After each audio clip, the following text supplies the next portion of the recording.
लिए दोस्तों मैं लेके आया हूँ आपके लिए फिजिक्स क्लास 12 का मोस्ट इंपोर्टेंट ये न्यूमेरिकल है। करेंगे इसका सॉल्यूशन बहुत ही सिंपल तरीके से। देखते हैं क्या दिया हुआ है हमारे पास क्वेश्चन।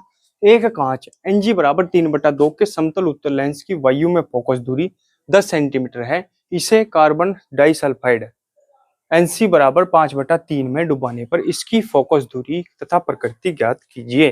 ठीक है, तो सबसे पहले करते हैं, देखते हैं इसमें क्या क्या दिया हुआ है। Ng बराबर दिया हुआ है। Ng का मतलब क्या है? N का मतलब होता है अपवर्तनांक। अपवर्तनांक को किससे प्रदर्शित करते हैं? N से। लेकिन G लग गया, इसका मतलब कांच की बात हो रही है, यानी ग्लास। ग्लास में ना, ग्लास बोला जाता है इंग्लिश में कांच को। ठीक है, तो G लग गया, इसका मतलब कांच के अपवर्तनांक की बात हो रही है। तो Ng बराबर 3/2 हमारे पास दिया हुआ है। अब हम बात करेंगे वायु में फोकस दूरी। ठीक है, वैसे फोकस दूरी को एफ से प्रदर्शित करते हैं, लेकिन वायु में फोकस दूरी की बात कर रहा है तो लगा देंगे ए, यानी एफ ए का मतलब एयर यानी वायु, बराबर कितना दिया हुआ है? 10 सेंटीमीटर। ठीक है भाई, इसे कार्बन डाइसल्फाइड Nc बराबर 5/3 में डुबोने पर, सी लगाया कार्बन के लिए, तो Nc बराबर कितना दिया हुआ है? 5/3। ठीक है भाई, डुबाने में इसकी फोकस दूरी तथा प्रकृति ज्ञात कीजिए। फोकस दूरी बतानी है हमें इसकी। उत्तल समतल उत्तल लेंस है, समतल उत्तल लेंस। ठीक है, समतल उत्तल लेंस के लिए, समतल उत्तल लेंस के लिए क्या हो जाएगा, क्या कंडीशन होती है? ठीक है, समतल उत्तल लेंस के लिए R1 का जो मान है वो कितना होता है? इनफाइनाइट। ठीक है, और R2 का जो मान लेंगे वो कितना लिया जाता है? -r। ये चीज ध्यान रखेंगे, ये चीज ध्यान रखेंगे। मैंने पहले न्यूमेरिकल जो आपको कराए थे सोल्व, उसमें भी बताया था कि R1 का जो मान है वो इनफाइनाइट लिया जाता है और R2 का मान -r लिया जाता है समतल उत्तल लेंस के लिए। ठीक है भाई, तो अब हम क्या बात करेंगे, फॉर्मूला लगा देंगे 1/fa बराबर Ng-1, क्योंकि Ng है हमारे पास, और ये होता है 1/r1 - 1/r2। ये तो फॉर्मूला आपको पता ही है। ठीक है, इस फॉर्मूले में हम मान रख देंगे। तो fa का मान कितना है हमारे पास? 10 सेंटीमीटर है, बराबर Ng का मान हमारे पास 3/2 है, 3/2 -1 है, 1/r1। r1 कितना है? इनफाइनाइट है, -1/r2 कितना है? -r है। ठीक है, सब मान इसमें रख दिए। ठीक है भाई, अब क्या हो जाएगा? ये 1/10 बराबर एलसीएम कितना आ जाएगा इसका?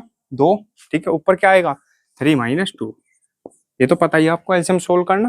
ठीक है, रूल क्या होता है? एलसीएम आ गया तो भाग करेंगे एलसीएम की, तो कितना आएगा? 1। 1 के ऊपर गुणा 3 माइनस इसके बटे कुछ नहीं है, तो एलसीएम के ऊपर गुणा डायरेक्ट। ठीक है, और इनफाइनाइट है 1/इनफाइनाइट, माइनस माइनस प्लस बटा 1/r। ठीक है, माइनस माइनस क्या हो जाएगा? प्लस। कोई दिक्कत नहीं यहाँ तक। तो ये 1/10 बराबर 3 में से 2 गया 1/2। ठीक है, गुना गुना में है ही, क्योंकि इनफाइनाइट तो खत्म हो जाएगा, क्योंकि इनफाइनाइट का कोई रोल नहीं रहा अभी यहाँ, तो ये अब बच जाएगा 1/r, क्योंकि 1/0 इसका मान होता है, तो ये खत्म हो जाएगा यहाँ से। ठीक है, 0 हो जाएगा। अब ये क्या हो जाएगा? 1/10 बराबर 1/2r। ठीक है, 1 की 1 में गुणा करेंगे 1 और 2 की r में गुणा करेंगे 2r। तो 2r बराबर क्या है हमारे पास? 10। 2r बराबर क्या है हमारे पास? 10। बराबर ही तो है आपस में, तो r बराबर क्या हो जाएगा? 10/2। ठीक है, तो ये हो जाएगा 2 × 5 = 10, यानी 5 सेंटीमीटर इसकी क्या आ जाएगी? त्रिज्या आ जाएगी, r का मान आ जाएगा। ठीक है भाई, यहाँ तक कोई दिक्कत नहीं है। ठीक है भाई, ये तो आ गया हमारे पास r का मान। ठीक है, अब हम निकाल लेंगे इसकी फोकस दूरी।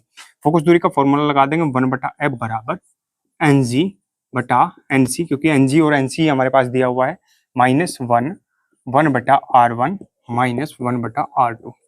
ठीक है भाई, 1/f बराबर क्या हो जाएगा? Ng का मान कितना है हमारे पास? 3/2 है, 3/2 रख देंगे, बटे Nc का मान हमारे पास 5/3 है, 5/3 रख देंगे, माइनस का 1 है, माइनस का 1 लगा देंगे।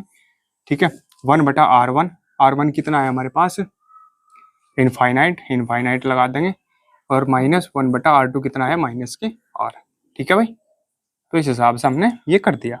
तो 1/f बराबर क्या हो जाएगा? बाहर बाहर की गुणा और अंदर अंदर की गुणा, तो हो जाएगा 3 × 3/2 × 5।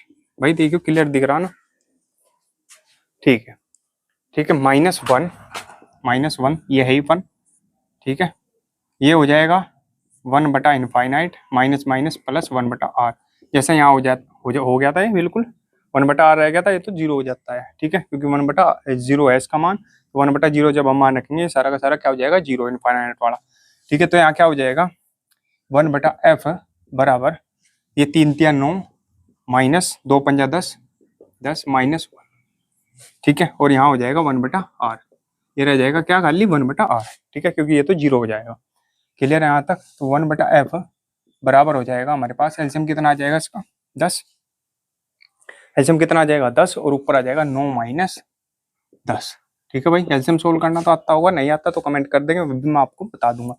और गुणा 1/r का मान कितना है हमारे पास 5 निकाला था हमने, 5 रख देंगे यहाँ, ठीक है। तो 1/f बराबर हो जाएगा 9 में से देखो 9 है प्लस के 10 है माइनस के, तो माइनस का कितना बचेगा 1/10 गुणा 1/5, तो यानी 1/f बराबर हो जाएगा माइनस 1 की 1 में गुणा करेंगे, ठीक है।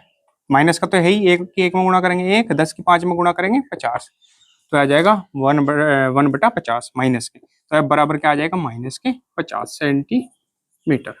ये हो जाएगा इसका आंसर, ठीक है। स्क्रीनशॉट आप इसका ले लेंगे, कुछ समझ में ना आया तो आप कमेंट करके पूछ लेंगे, पर करती रहेगी क्योंकि एफ का मान माइनस में आया, फोकस दूरी माइनस ये है, तो इसका मतलब अवतल है, ठीक है। तो स्क्रीनशॉट ले लेंगे इसका, कुछ समझ में ना आया तो आप कमेंट करके पूछ लेंगे। तो दोस्तों अगर वीडियो अच्छी लगी हो तो प्लीज वीडियो को लाइक कीजिए, कमेंट कीजिए और हमारे चैनल को सब्सक्राइब कीजिए और घंटी का बटन भी दबा दीजिए, जिससे आपको हमारी वीडियो की नोटिफिकेशन सबसे पहले मिल सके। मिलता है अगली वीडियो में, तब तक के लिए बने रहिए हमारे चैनल पर। धन्यवाद।